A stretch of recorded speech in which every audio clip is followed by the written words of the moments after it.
Hello, everybody, and welcome back. I am your host, CJ Jones, and this is Elephant Exposed.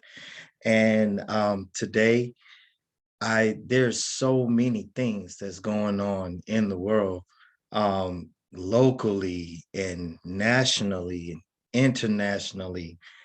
So many things that we could talk about. And normally, I do and I will have recordings and things about injustices and um, just exposing just inhumane treatments and things like that of people around the world, especially things that are centered around law enforcement, um, because they are the face of when you are calling for help, when you are calling for assistance, when something is happening that's beyond your control, and you feel the need to call 911, or you got those flashing blue lights behind you and you get nervous and you don't know what to do. um, they live in that world. And of course, we have officers that do their job. They do their job very, very well. And you have other officers that it just seems like it doesn't matter. Um, it doesn't, it sometimes it can be very discouraging, um, to them, just simply because of how they are connected, whether it's a part of their fraternity, whether it's a part of, the agency that they work for, um, the district attorneys, um, they got some type of political footing in it. It's not always a happy ending. And we don't always have um, cops out there doing the right thing. So, but like I said before, in times past, as long as we still have those types of police officers out there, this show will always expose it, and we're going to talk about it, and that's why this we are established under this needs to be said. Um, if you followed me just on last week, I had a very good discussion with my very special co-host. His name is Dwayne Stinson. He We had a really good discussion about accountability. Um, and basically it came from a very emotional place with me. Um, just me as a person that is approaching middle age. I I'm starting to look at life through a different lens now. And all all what I'm really am saying is, you know, it's there comes a time in every man and woman's life to where they just have to just stop playing these juvenile games and start to accept responsibility and actually accept accountability for the things that they do. Um, and it's not necessarily negative all the time. When we talk about life, life ain't always a bowl of cherries, but it's also not, you know, hellfire and brimstone either. It's life. It what goes around comes around. There's a continual cycle that happens. Um, and whether it's good, bad, indifferent, we all have to deal with it. And most of my point was this right here. No matter what you do, whether it's good, bad, indifferent, um, we are going to see the results. And you'll see the results of decisions that you made when these opportunities come up for you to make a decision. That's what being an adult is all about. That's what it is. That's what separates you from thinking like a kid, you know, or having a kid type of approach to things.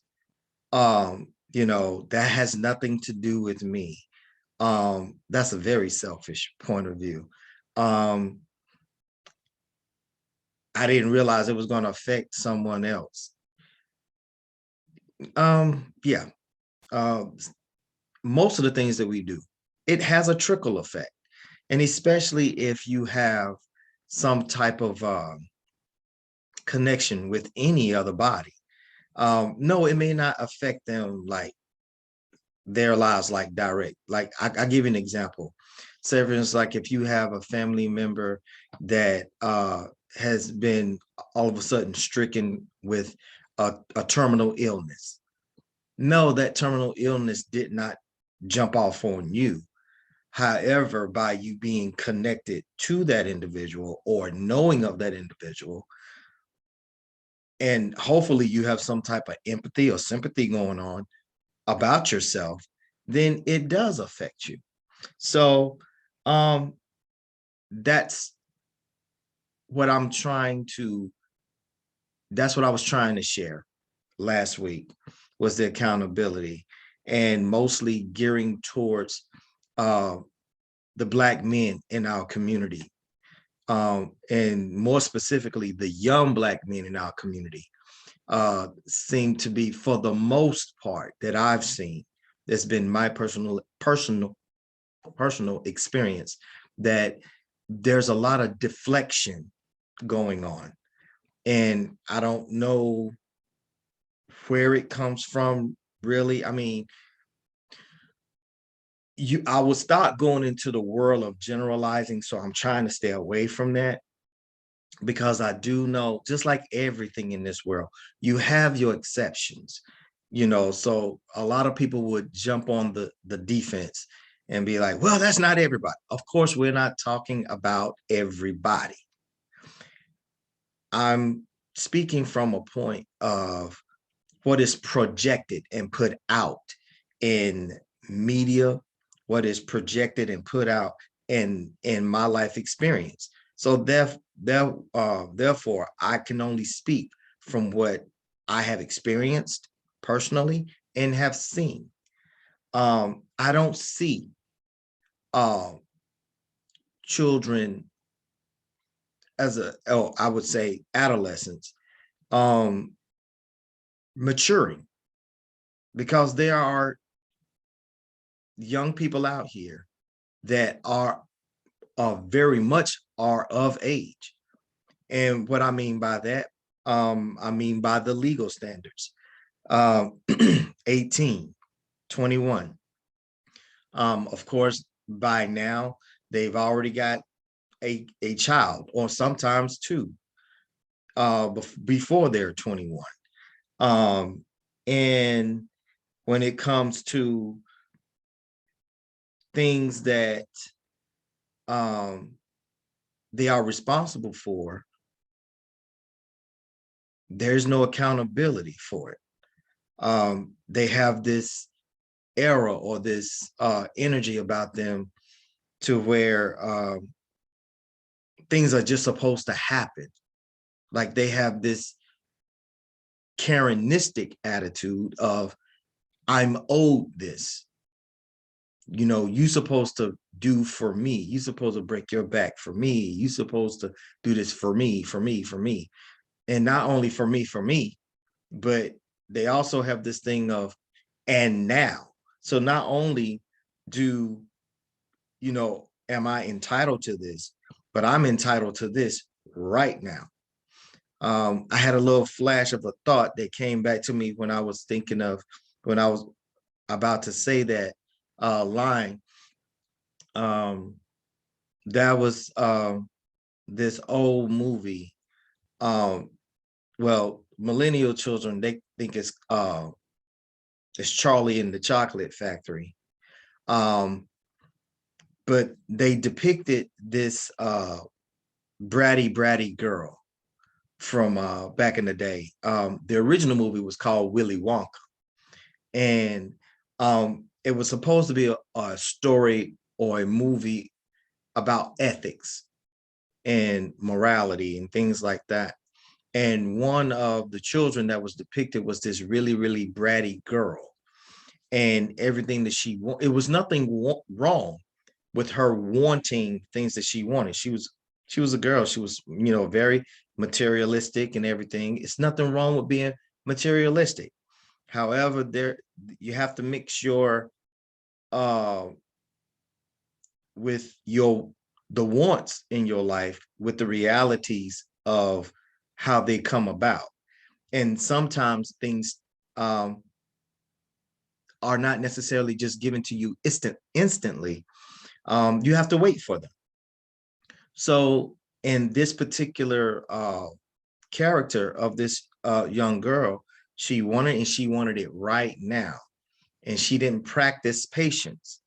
And so therefore, in her brattiness, it disqualified her. This is the short end of it all, is that, you know, this bratty attitude, this entitled attitude came from just the way that her parents always was just there to just give her things, give her things, give her things, give her things. But then when, and right then, and so, but then that attitude did not bridge over to the world reacting to her like that. And the world meaning that Willy Wonka, she was trying to force him to give whatever she was wanting immediately. And without even breaking a sweat, or not a change in attitude, not even an apology, because that's what it seems like this world wants right now, this social world that we're living in right now. Everything needs to be followed up with an apology. For what? I have no idea. But anyway, the thing about it was that he didn't have to tolerate her, period. This is not his child. And what she wanted, what he had, he didn't have to give it to her. And he got rid of her and her parents as well. And it was followed up by a really cool little Oompa Loompa song, talking about the kids being the brat. Who do you blame? Who do you blame?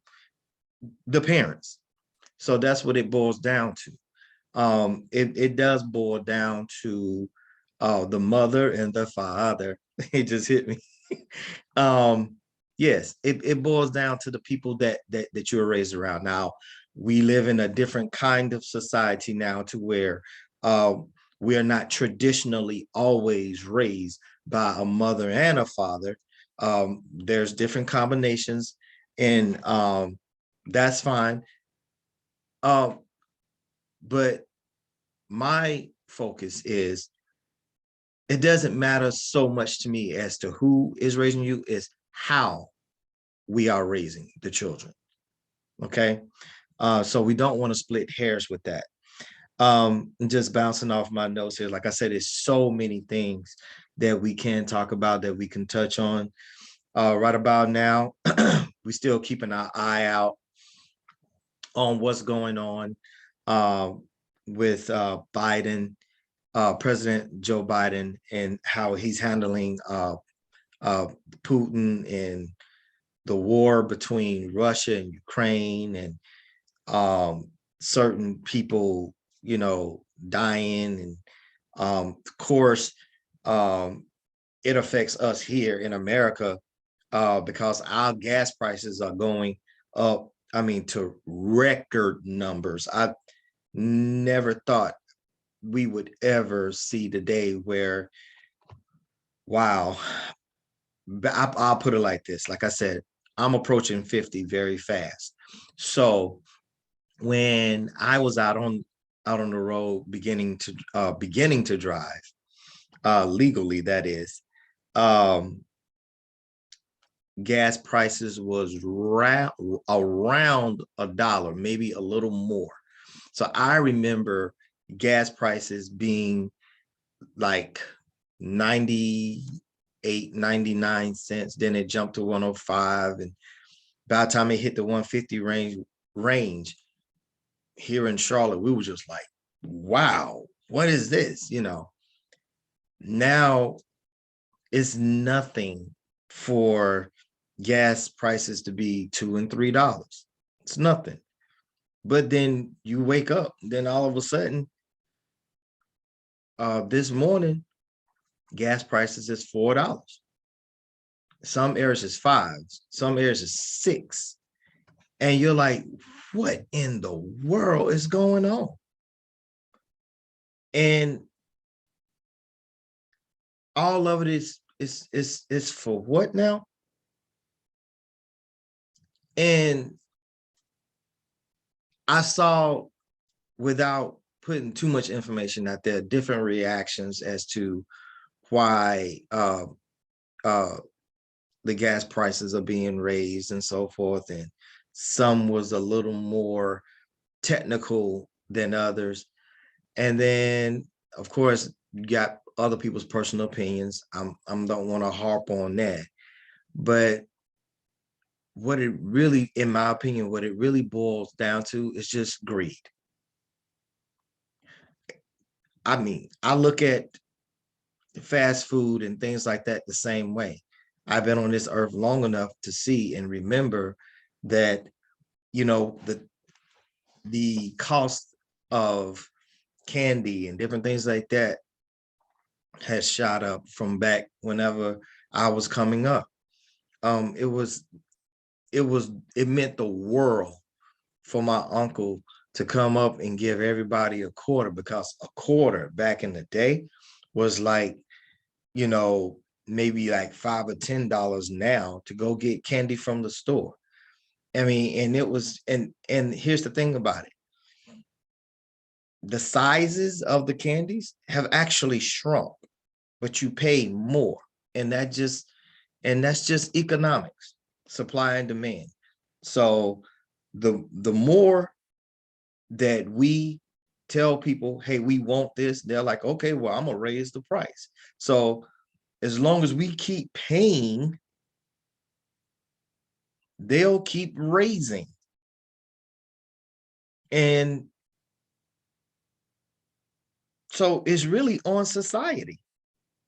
What is society willing to pay to get the people that are supplying these things, supplying these goods, to say, okay, that's enough, I've capped out, or whatever?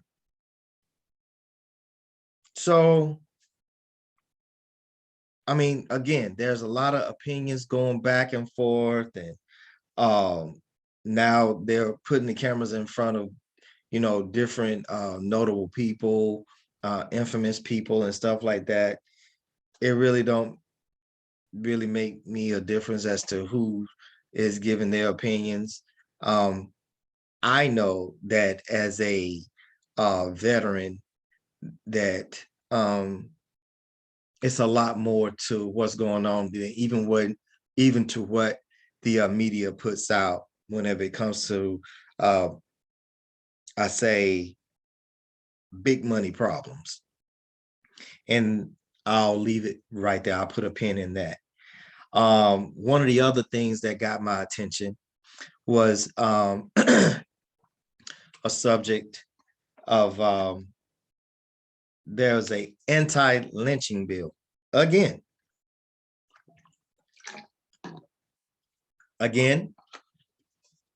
this is not anything new. This is been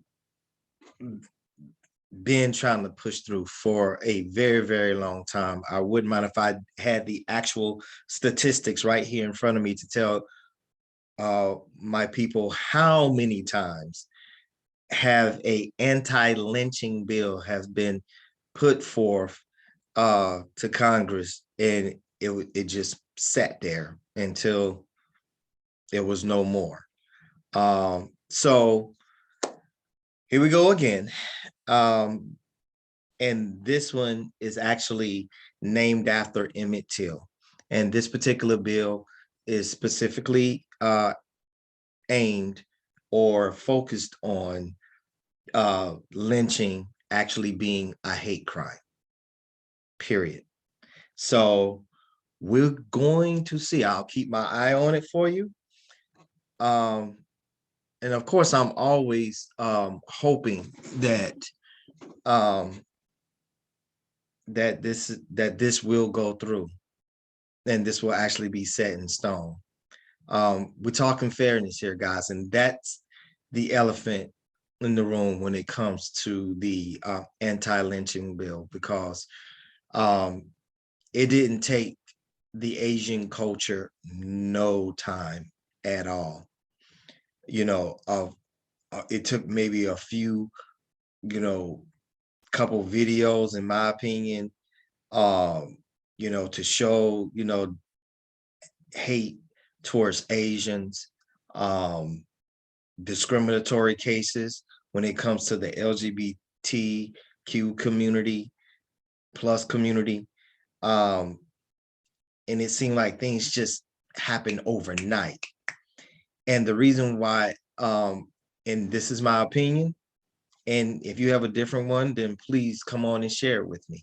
But I think the only reason why these bills took off the way they did and so forth and everything, is just simply because the reason why the protections and these different bills and things took off is because it was not really centered around Black people. If it had been centered solely around Black people, like this anti-lynching bill here is, then it probably would have went nowhere. So that's just me. That's how I look at it. And there is nothing else to it.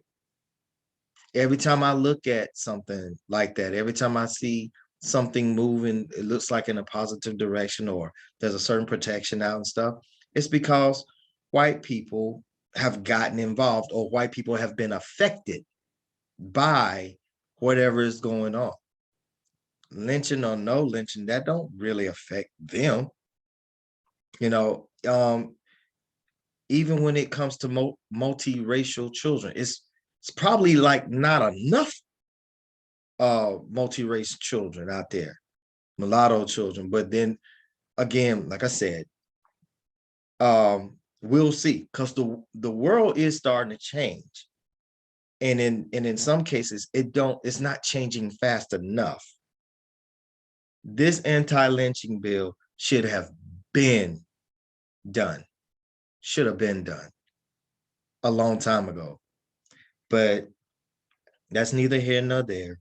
We'll see about what's going on. Oh, but let me bump back to what the president was doing and saying and all this other stuff. I had heard on the radio from one of my stations that I listened to. There was a lot of opinion about whenever President Joe Biden had did his State of the Union address. I did not watch it. I'm sorry, but here's the thing.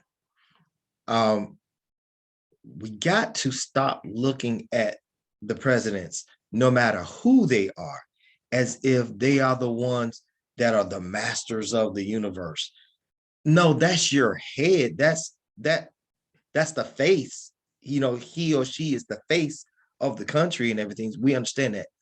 But they're really scapegoats. No matter really who they are, when we're talking about the United States. Yes, they have a very big responsibility, and they are the commander in chief of all the military forces and different things like that. It's a very prestigious, the most prestigious and the most powerful position there is here in the United States. But even the president's power can be checked. So, and there's checks and balances throughout Congress that'll let you know all of those things. But anyway, so one of the things that President Biden had mentioned, according to what this radio show host was saying, was that uh, they liked what he had to say, and it was you know emotionally charged and all this other stuff. Okay, all that's just the glitz and the glamour, but what are you going to actually do? It's one thing to actually talk about what you're going to do and what you should do versus what you're actually are doing, period. So the way that I look at that is it's like parenting. You know, the reason why your children may or may not take you seriously or not when it comes to certain things is the way is your reaction to whenever they are doing something in contradiction to you actually putting down a rule or a law or a policy or however you run your house, guidelines, timeout, spankings, doesn't matter. The thing about it is that what are you doing to actually back up what you're going, what you said you was going to do? So one of the things that I believe that he said that he was going to do was he was going to sanction Russia, that he was going to start cutting off the imports and so forth. And Shell happened to be one of them that hit the news here recently. And I believe, or actually during his meeting today, when he went live earlier today. So just because a person said that they were doing something, again, it doesn't mean that it's never going to happen. And it doesn't mean that it's going to happen immediately.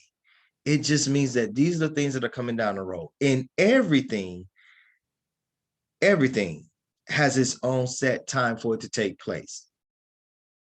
Some things are immediate and some things are imminent. So let's take it easy when it comes to our government moving and different things like that, because it's very easy to sit back in judgment, especially whenever you have never been involved in a conflict, in a war. You have no idea about how many people are involved and what it takes to just move from one area to another and so forth. And the way and the language of war and how things operate in the theater of war. So I'm gonna try to take it easy because I know not a lot of people understand conflict. They don't understand war. They don't understand. Only thing they really do, you're going by the things that you've seen on TV. You're going by movies that you've seen. But unless you are a veteran, and you've seen and you've been there,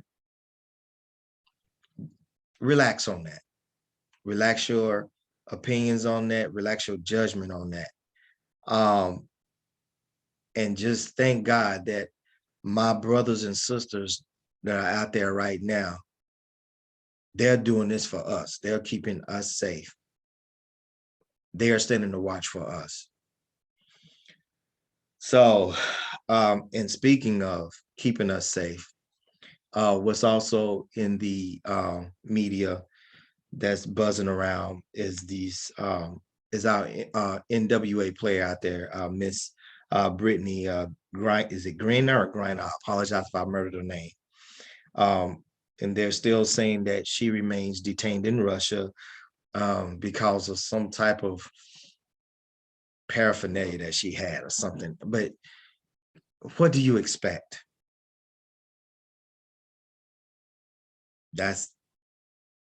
And really, like, what do we expect?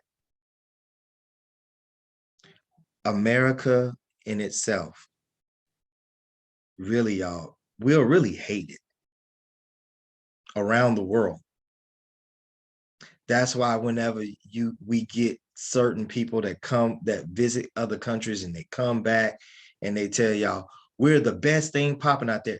Believe it or not. And yes, even with all of our, racisms and cancel cultures and all this other stuff, guys, believe me when I tell you, please take it from an old Navy vet. America is still the best country in the world when it comes to our freedoms, to the things that you take for granted. I mean, I wouldn't want to go anywhere else. I really wouldn't. Now to tour the world and vacation, oh yeah, sure. I mean, the world is a beautiful place. There's a lot of gorgeous areas that are out there. Oh my gosh, blow your mind. But hell, we have some of the same things right here in the United States. Grab a passport or gas up your car, or take a flight. See what the United States has to offer. It'll blow your mind. And then you'll understand why you see some of these RVs and stuff around here too. Anyway, so then, of course, like I said, you got, China, this joining in the crowd with this and still trying to push this conspiracy theory about US labs being in Ukraine and stuff like that. So now they done put their 2 cents in here. It's going to get, in my opinion, it's going to get a lot more crazy before it starts to really, before we see the end of this, guys. So just sit back, put your seatbelt on, and if you are the praying type, this is the time that you need to be praying. If you are a spiritual person, this is the time to be seeking the universe. We ain't got time for the BS, y'all. We really, really, really don't. You have other distracting news out there. I call it distracting news, entertainment news and everything. So if you want to just escape for a little bit and everything, but everything don't have to be all serious. And you do have some interesting, funny things that are happening out there, but you also have tragedies and stuff happening out there as well. So we're going to be still approaching that.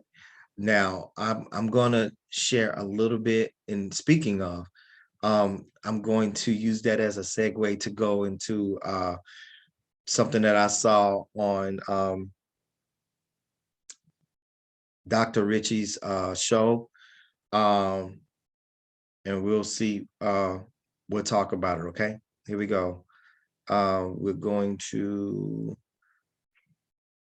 let's see, open up the videos.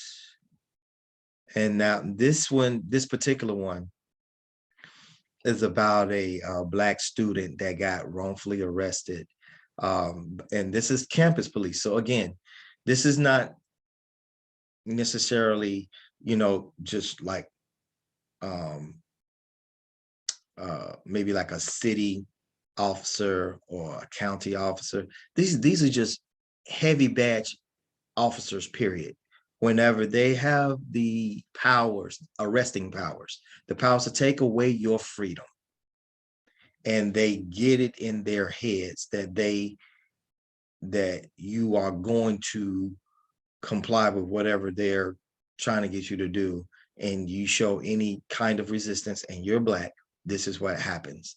So without further ado, here we go. Campus police, they see a Black kid in an argument, not a fight, and they decide to become physically violent. Here's the video. There's your warning. Step back! Stop it! That's my girlfriend! Stop! Get off of him! Get off of him! You're on video! You are on video! You're punching me! You're hurting him! Stop You are hurting him. You're hurting me. You get off of him. You're on video. People here now, please. Please. You are on video. Nicole. I'm honest. I can't do anything. Please call 911. No, Kira. Please. You're hurting him. You're hurting him. Stop. Can you take your elbow off his neck? It takes one. You've been disrespectful this whole Take time. your elbow off his neck. Please get off Take me your again, elbow. ma'am. I told you not to. Huh? Touch She's me not again in and I will danger. tase you. Stop. You'll No. tase me. What am I doing to you? I have this on video. I'm trying to get your elbow off my boyfriend's neck. You're fighting. You're choking me. You're choking You're him. choking me. Oh my Yo, God. yo. I swear to God. Get your elbow off his neck. Get your elbow off the help. He's on his neck. Please help. This officer won't get off his neck. He's taking it too far. The officer that you see, we have identified that officer. The student is a student at Purdue University. We have identified the student who was a victim of assault here. Let me give you some background to this insanity. The man you hear begging for this officer to stop assaulting him because he has done nothing illegal is Adonis Tuggle. Mr. Tuggle is a student at Purdue. The incident took place last Friday, all right? It was not uploaded until the 9th of this month. Purdue University police officer, his name is Joe Selke, badge number 91. He was, according to the report, responding to a call of suspected assault on a woman in progress. That was never true. That was never accurate. That cop has now been placed on leave and will remain on leave until further notice, according to an announcement Thursday night, due to death threats and the department have received, according to them. Adonis Tuggle, 24 years of age, identified himself as the man in the video on Instagram. He wanted the world to know, this is me, this happened to me, and I'm a victim of police brutality. The woman recording was his girlfriend, Nicole. Let's put the picture back up. This is him and his mother. This is not his girlfriend, but this is him and his mother, okay?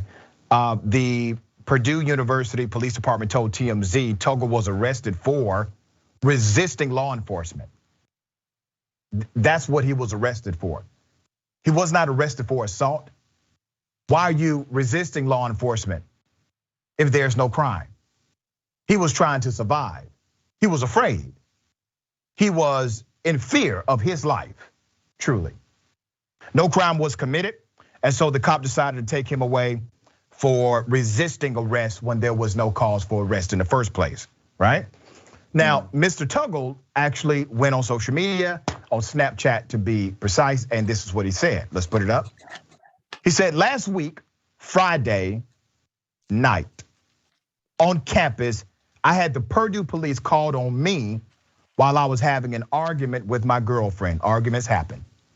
Officer John Selke arrived on the scene and was completely out of pocket toward me, probably for being black. Without even talking to me, this man punched multiple times, elbowed me in the face, smothered my face in the snow, and even was choking me multiple times and not once stopped. And I was just informed that internal investigation felt the officer did no wrong, completely left off the hook.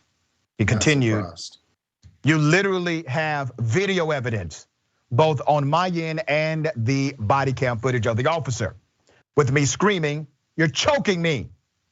And I did nothing to give reason for him to attack me. And still, this man gets to keep his job and go about his day like nothing happened, all right? So the university has a response to all of this. Now, I want to remind you, the police were called according to the report. When the police realized, okay, this man is not assaulting anyone, there is nobody in danger, why did this officer not stop his assault on the student at Purdue? No, instead he decided to then threaten the alleged victim by saying, if you don't stop, I'm going to tase you. Do you think this cop is interested in de-escalation and resolution and remedy? Absolutely not. It gets deeper. According to WRTV, the Purdue University Police Department has launched an internal investigation into the arrest of a man Friday night following a third-party report stating it appeared a woman was being held against her will. That never happened. Once again, a lie. In a statement Wednesday, John Crocs, who is the chief of the University Police Department, said an officer responded to an urgent call from a third party who followed the campus to see something, say something guidance. Video from the officer's body cameras have not been released at this time. In the statement, Cox said once the internal review is complete, the video and all findings and all evidence will be released. All right, there's a statement. The official statement from the police chief says, and I quote, anytime PUPD officer uses force in connection with an arrest, the department conducts an internal review. PUPD commenced that review immediately upon receiving the officer's report on Friday night. That investigation will include input from all witnesses to the arrest and take into account all available evidence, including video from officers' body-worn cameras and statements from the students involved. It is also interesting to note, it is unclear when the investigation may be complete. Purdue President Mitch Daniels released a statement as well. Here's a portion of that statement. The inquiry into the police officer's handling of the situation will be swift and thorough. As an additional step following the internal review, the Indiana State Police will immediately commence an independent review of the PUPD investigation and video evidence. Should there be a finding of misconduct by the officer, appropriate action will be taken promptly.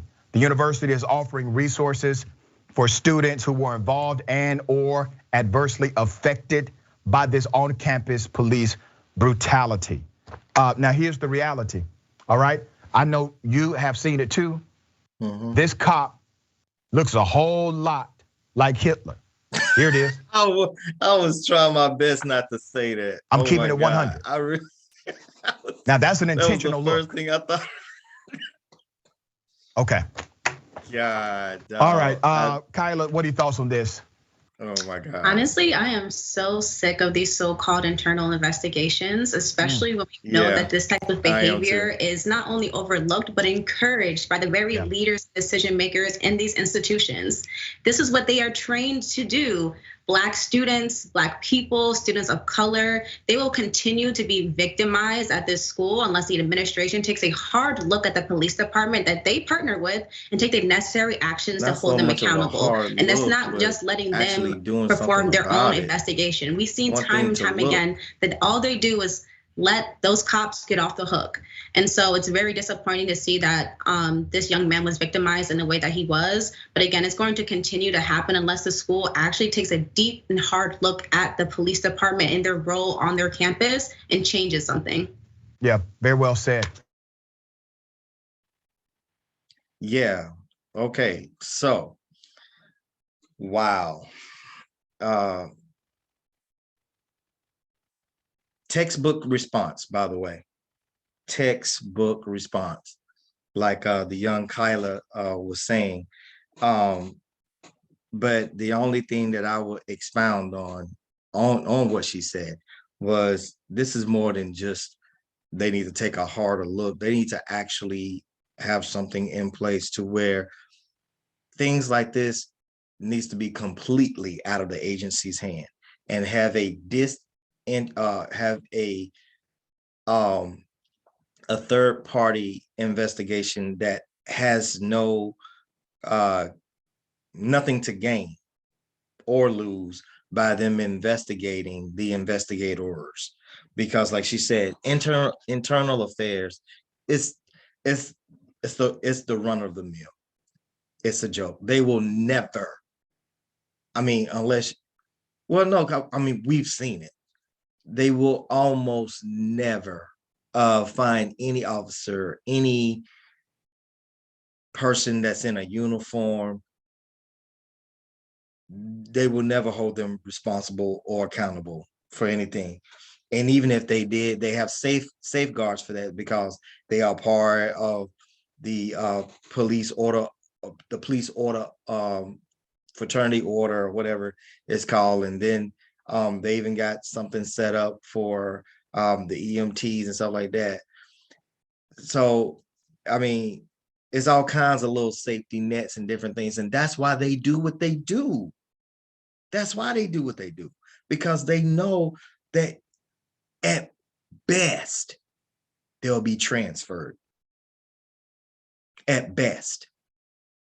I'm sorry, at worst. I'm saying at best, but at the worst thing that can happen to them is that they won't be allowed to work at that particular area.